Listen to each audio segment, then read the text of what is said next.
y avait un ski club à Passy avant qu'il y ait une station à Plaine-Joux. Oui, oui. Et vous alliez où? Moi, je n'ai jamais été, mais il y en a qui allaient au Contamine ou alors à Saint-Gervais. Par contre, moi, j'ai été une année à Saint-Gervais par le biais de l'amicale laïque du plateau. Donc, on allait au Betex, on mangeait là-haut, puis l'après-midi, on faisait du ski.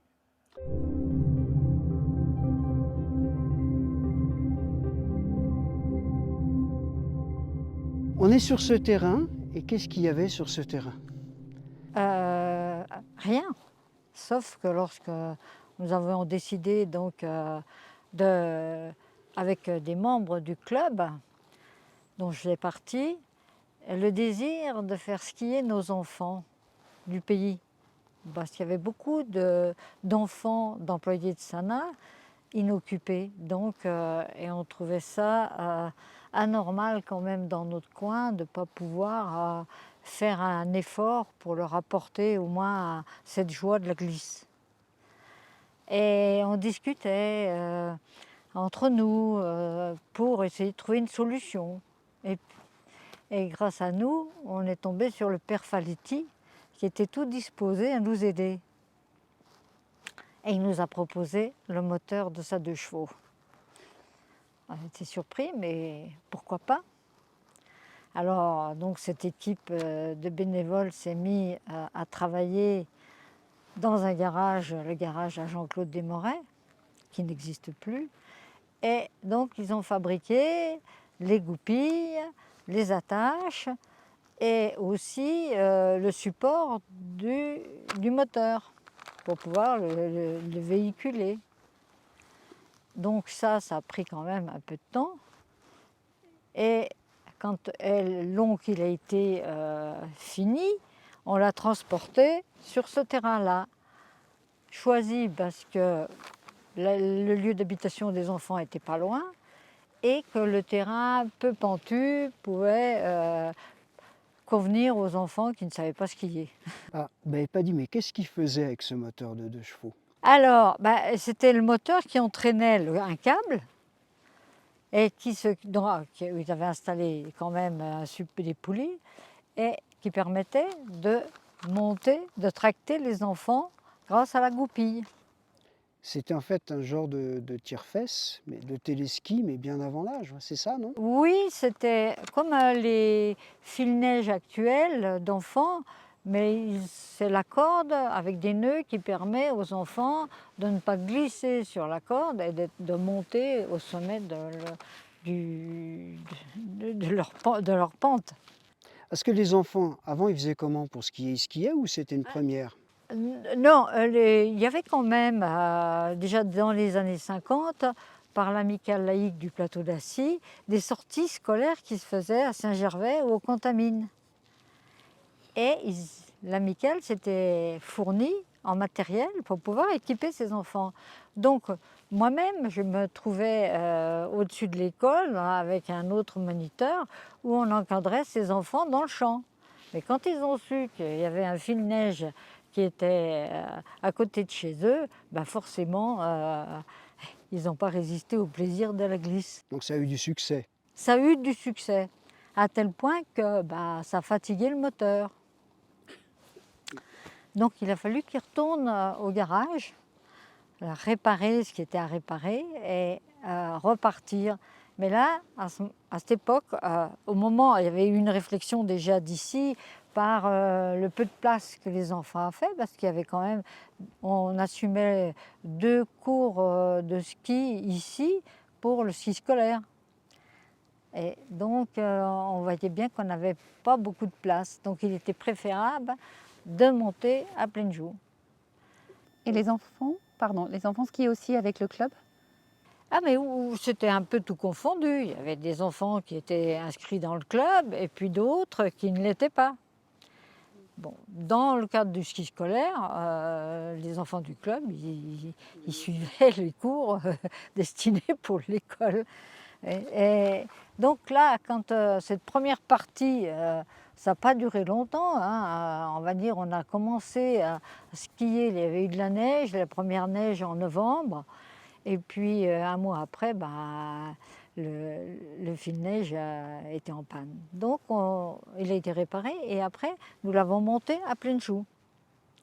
Et à pleine joue, bon, c'était un autre challenge, c'est que la route n'existait pas par rapport au parking actuel. C'était un chemin, puisque pleine joue n'était qu'un alpage, avec 2-3 chalets qui étaient aux alentours, au périmètre des prés. Et là, donc, on a pu l'installer, lui trouver une place. Et ça se trouve que ça a été après repris par le tracé par le Bedex, premier téléski débutant que la commune a mis en place. Et nous avons quand même refait la même chose, mais donc installé, débroussaillé, enlever les taillis, damer aux pieds, lisser au ski pour que les enfants ne se cassent pas la figure et puissent skier. Et là, pareil, là,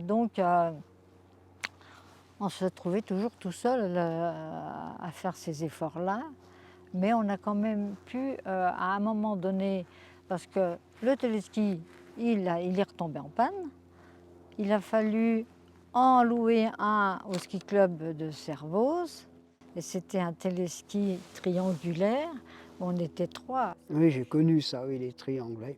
Alors je ne vous dis pas les chutes qu'il y avait, parce que personne ne pouvait skier, se placer à la bonne distance des uns des autres. Puis lui aussi, hein, il avait fait sa vie, il a péri comme les autres. Donc là, on était un peu coincés. Et grâce à l'aide d'une aide financière de la municipalité, on a pu relouer un vrai téléski avec perche pour nous amener sur une pente un peu plus haute. Bon, on était une bande de copains, puis on pourrait essayer d'avancer le ski, quoi. Donc c'est le père Faletti qui a débuté, mais là, je n'étais pas encore opérationnel. Parce que lui, il l'avait mis au départ au Malaise, son fil-neige avec son moteur de 2 chevaux, là. Après, il l'a transporté à pleine joue, quoi. Donc c'est lui qui s'est fait l'affaire. Puis après, comme il a arrêté, c'est le ski club dont je faisais partie, qui a débuté la mise en place de, disons, ce qu'on pourrait appeler une remontée mécanique, quoi. Donc au départ, c'était un moteur avec un fil et puis une barre, où on tenait la barre et puis on remontait. Et ça, c'est le président du ski club qui avait instauré ça. Il s'appelait Zago. Et puis de fil en aiguille, le ski club a évolué. Et puis après, c'est le ski club qui avait loué un téléski qui s'appelait Montage Montino.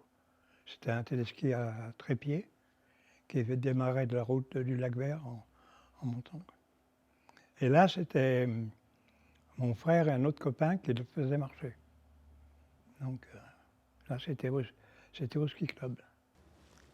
Il y a eu aussi un saut, un tremplin qui a été fabriqué par le menuisier des Combes et qui a été installé à Baie.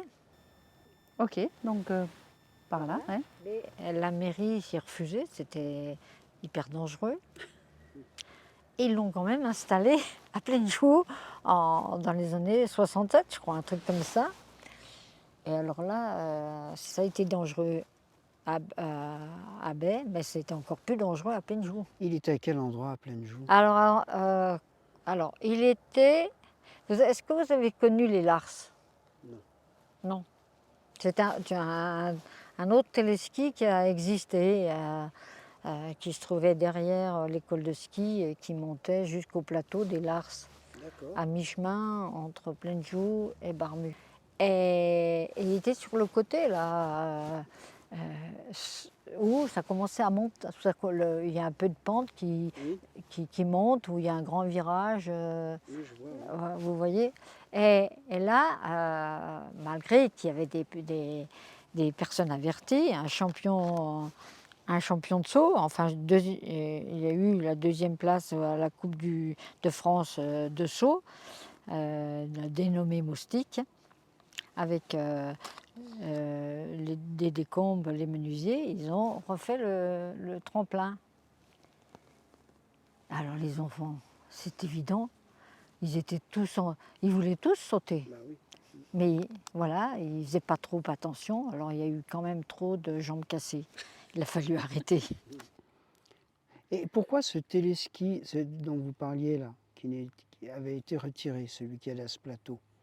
Il a été retiré quand ils ont fait le tour, c'est plutôt le blaireau, puisqu'il arrivait à peu près au même endroit tous les deux. Donc ils ont supprimé.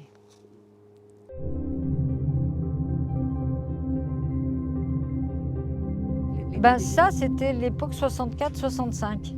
En 65, l'hiver 65, il était placé à pleine joue, donc d'où la date de la commémoration.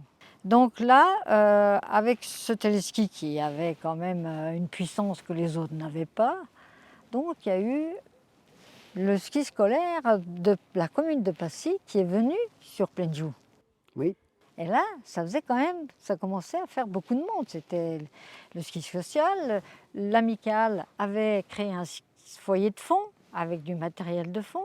Donc elle arrivait, l'amicale, à fournir du matériel aux enfants, gratuitement, tout ça. Donc, et en plus, le père Faletti qui est revenu encore dans le jeu, car il avait un car. Et ce car, il le mettait à la disposition des élèves pour les descendre au collège. Et en même temps, à pleine joue pour le ski scolaire. Donc ce qui fait qu'on travaillait pratiquement tous les jours pour servir le ski scolaire. Et c'est comme ça que, petit à petit, la mairie, en 70, a décidé donc de prendre la gestion des remontées mécaniques et de créer la station. Et le père Faletti, il a récupéré sa 2 chevaux. Ah non, il n'a pas récupéré. Il n'a pas récupéré, le pauvre père Faletti. Puis après, on est arrivé dans les années 68. Donc, je crois qu'il était président. Non, il était au ski club, mais Pierrot Terrias, c'est lui qui était au conseil municipal, qui ont décidé de construire Barmu, quoi. Donc, après, c'est la commune qui a pris le relais, quoi. Je suis arrivé à Plaine-Joux la première fois dans les années 72. Et j'ai été embauché pour l'ouverture du téléski du Tour dans l'hiver 81-82. J'étais un des premiers employés. Voilà. Et à cette période-là, ça a créé un boom de tourisme. Autant des gens du pays que des gens de l'extérieur qui sont venus skier à Plaine-Joux, du fait qu'il y avait quand même 2 téléskis et ça facilitait quand même un peu mieux la montée pour les enfants. Un peu mieux. Ensuite de là, ça a tourné 3-4 ans exactement et ils ont refait toutes les pistes de montée pour faciliter encore l'accessibilité en haut des pistes pour les enfants. J'ai travaillé une saison d'hiver, l'inauguration l'ouverture du téléski du Tour. C'était super ambiance, tout le monde était courageux pour le travail. On profitait beaucoup du ski aussi en même temps. On damait les pistes en ski. La piste de montée, on ne la faisait pas avec la machine, on la faisait avec les skis. Parce que c'était pas pratique de monter avec la machine avec les 2 pylônes côte à côte. Donc, puis c'était assez raide, il y avait beaucoup de neige, donc la cabine arrivait des fois à toucher les poulies supérieures. Et du coup, on damait avec les skis, on montait et hop, on descendait en dérapage.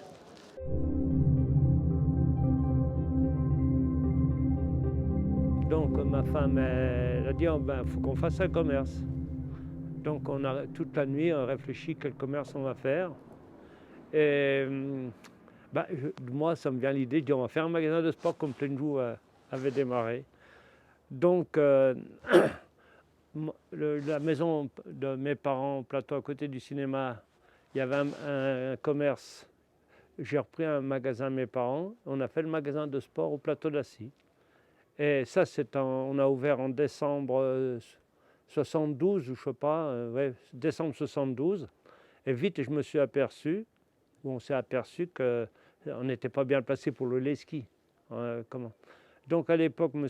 Seur, qui était directeur de Faucigny, mais qui était maire à Passy, qui avait remplacé suite au décès de M. Dève. Et je lui ai demandé l'autorisation de poser un chalet à Plaine-Joux. J'avais l'autorisation de la famille Bruno, qui était un peu ceux qui étaient précurseurs, qui avaient acheté tous les terrains à Plaine-Joux pour faire un sanatorium, où ça s'est arrêté au crash de 1929, les travaux. Et donc là, on est resté, donc on a fait le chalet à Plaine-Joux, et de 73 à 82. En 82, la municipalité de M. Alla a reformé le Plaine-Joux, a reformé Plaine-Joux. Donc ils m'ont racheté mon chalet, qui est à Plaine-Joux, que maintenant ne m'appartient plus, mais qui appartient à Manuel Thériaz. Donc le chalet que vous aviez, c'est là où il y a la garderie, vous me disiez. Voilà, c'est ça. Je l'ai fait moi. C'est avec mon père. Charlot Descamps nous avait aidés aussi. Mais on l'avait fait en 3 parties. Une partie au milieu. L'année d'après a grandi comme ça. L'année d'après a grandi en profondeur. Sur la commune, sur Plaine-Joux, il y avait le petit chalet de Boldini qui est derrière. Ensuite, il y avait le chalet qui est maintenant la garderie qui est derrière nous. Donc c'était un chalet. Il y avait un autre chalet que M. Borja avait, qui était une genre de crêperie. Il y avait le petit... Ah oui, ils vont enlever les arbres. Je sais pas si... Il y avait un petite comment dire, crêperie dans une genre de cabane, un petit peu en allant sur le lac Vert, à Madame Gaujon. Vous voyez. Ouais, il y a eu beaucoup de changements. Et le jour où la commune a commencé à modifier le cadastre, à faire construire les bâtiments dont les anciens commerçants de Plaine-Joux ont investi dans ces chalets, a changé la physionomie de Plaine-Joux. Puis ils ont créé le bâtiment principal où il y a tous les accès, les services. Alors, on avait les 2 magasins, au plateau d'Assy et là-haut, mais on faisait pas que la location de ski, on vendait aussi des vêtements, vous voyez, tout ça. Et puis bon, on a tenu combien au plateau d'Assy à peu près encore 7-8 ans. Et après, on a arrêté le plateau d'Assy pour rester complètement à Plaine-Joux. Vous voyez. Et en 82, on s'est retrouvé dans le chalet qui existe toujours maintenant, mais qui ne nous appartient plus. Et la station, elle était ouverte de quand à quand? Oh, on pourrait dire de Noël à... des fois à Pâques. Hein. Noël à Pâques, quand il y avait de la neige. Après, il faut savoir que Plaine-Joux, c'est une station qui est plein sud, qui n'est pas très haute en altitude, mais qui a le privilège d'avoir assez de neige par rapport à son emplacement, du fait du courant d'air qui vient du col d'Anterne. Le col d'Anterne, la neige, les grands cols, d'ailleurs tous les grands cols en France apportent beaucoup de neige. Et nous, on a l'avantage d'avoir ce vent qui vient du col d'Anterne. On est aussi tributaire de l'enneigement qu'il y a sur le haut du massif, qui est quand même Flaine, qui est quand même une station très enneigée par rapport aux 2 stations au même niveau d'altitude. Donc on a cet avantage-là. À l'époque, tous les commerces de Plaine-Joux, on commençait décembre, on fermait le 20 avril à quelque chose près. Et après, tout était fermé. Du jour où il y a eu le parapente, tous les commerces sont ouverts.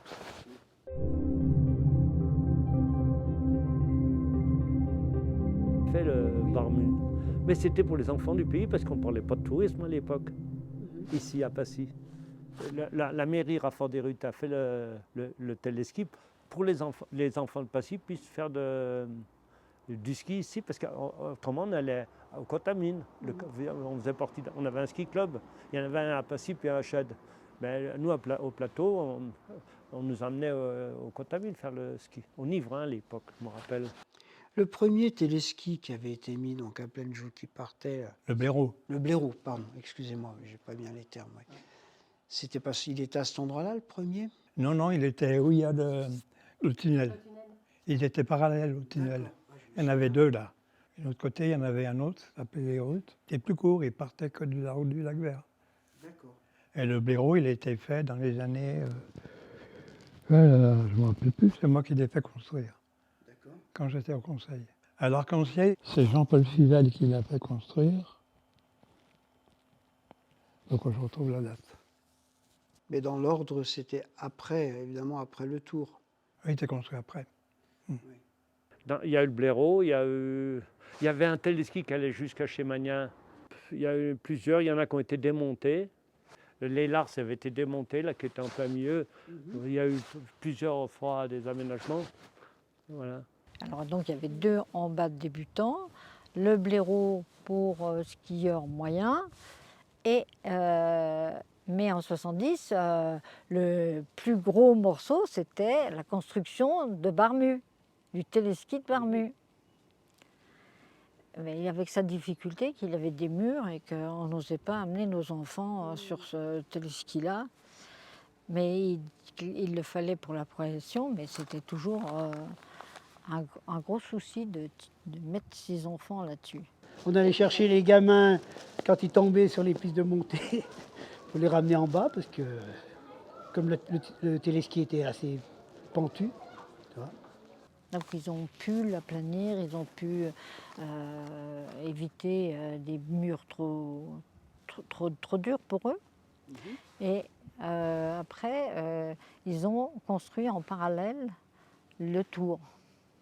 Voilà. J'ai trouvé un téléski, un télésiège, du côté de Briançon. Ah oui, d'occasion. Tout neuf. Pas d'occasion. Il était monté, mais tout neuf. Jamais servi. Ça avait changé de municipalité là-bas. Ils n'en voulaient pas. Ils l'ont vendu. D'accord. Ils l'ont vendu. Ah, et tout neuf, Alors tout neuf, il était. ça devait valoir le coup. Alors on avait fait on avait donné à le soumissionner, quoi. Oui. Puis à l'époque, le maire n'a pas voulu. Il fallait mettre une rallonge, ils n'ont pas voulu. Oui. Il était tout neuf, le truc. Après, il fallait l'adapter sur le... Ah, mais là, on avait trouvé les gars. Il y avait un gars qui nous le démontait, remontait. Et l'entreprise Benedetti, avec ses camions, il nous le transportait. Ah oui. Ça, c'était pas fait. Ah, c'était intéressant. Ça, je regrette ça. Et M. Alla qui a fait le téléski du Tour. Et M. Alla, que je discutais souvent avec lui, il m'a toujours dit qu'il regrettait à l'époque, pour 1 million de francs, enfin de l'époque, alors je ne sais pas ce que ça correspond aujourd'hui, il aurait pu faire le télésiège. Il m'a toujours dit qu'il avait regretté de ne pas avoir fait le télésiège. À l'époque, ça semblait une grosse somme, mais quelques années après, c'était pas grand-chose. Voilà. Avec ce télésiège qu'on a réclamé pendant 30 ans, bon, le maire il a maintenu sa promesse de faire un télésiège. Et donc les 2 téléskis sont supprimés. Je ne sais pas si actuellement ils sont supprimés. Si c'est fait. C'est fait. Voilà. Donc voilà la disposition des remontées mécaniques sur le domaine de Plainview. Et puis là, on a la chance d'avoir ce télésiège. Une belle chose.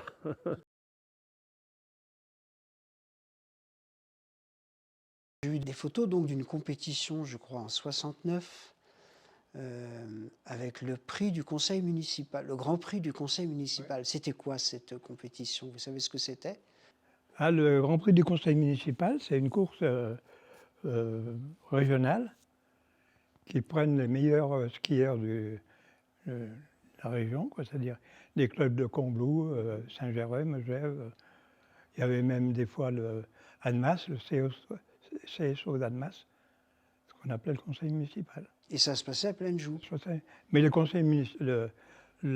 grands prix du conseil municipal, il y en a eu bien avant. Les premiers qui se sont faits à Charousse et on arrivait à l'hôtel du centre.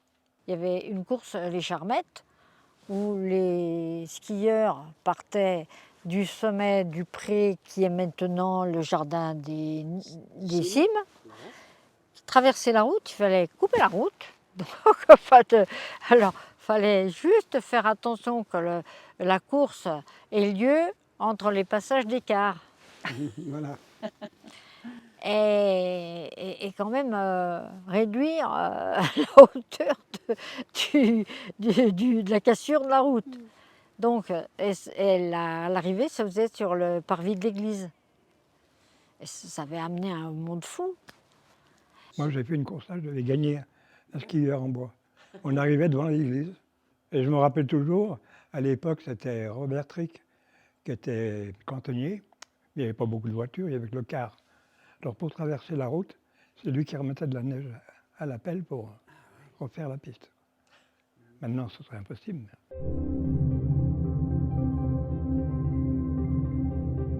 En 1989, au mois de décembre, il n'y avait pas du tout de neige à Plainview. C'était vert. Et moi, je faisais déjà du parapente et disait, donc derrière mon ancien chalet, il disait, on fait bien un décollage de parapente.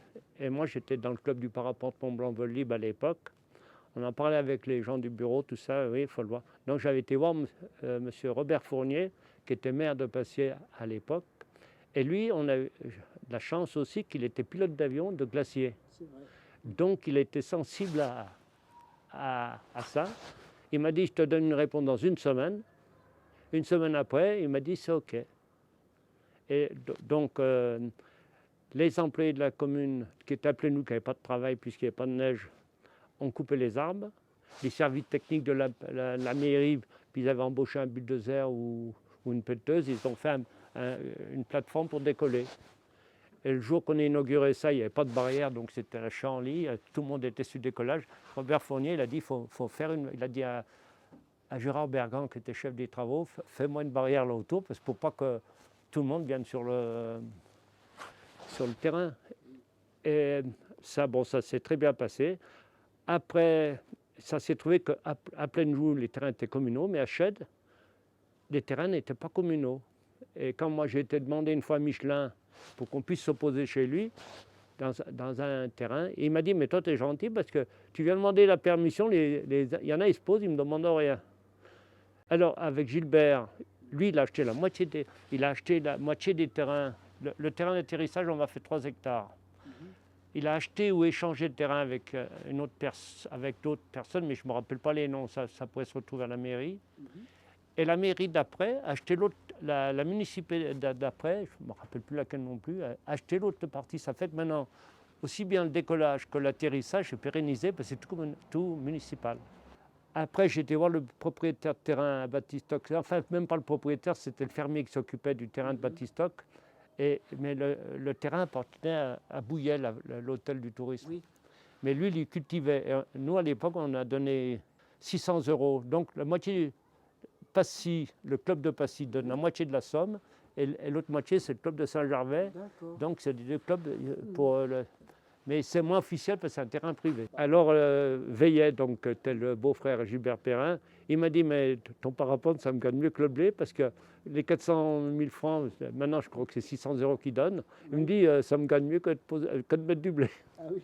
On a fait des cours, des championnats de France en parapente.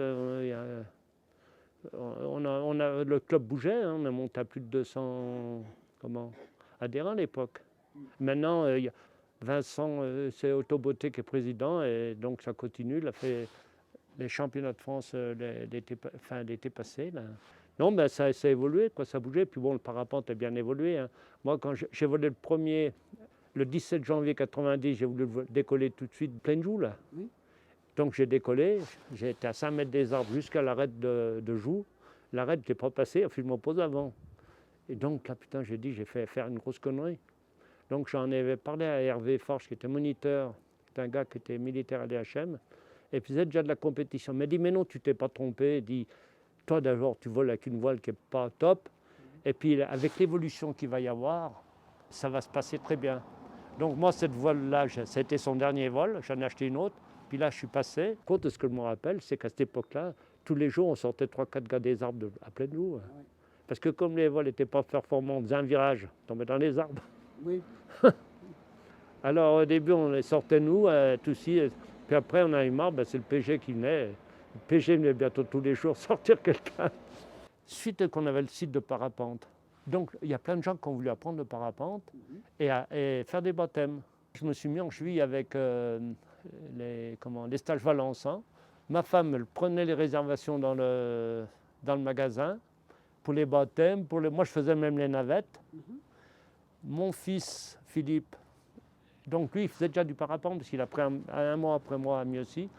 Il a fait élève moniteur avec Sandy Cochepin et Caroline Brie, des monitrices qui sont maintenant à Chamonix, puis elle était championne du monde, et même Caroline Brie. Ils étaient tous élèves moniteurs avec Valençon.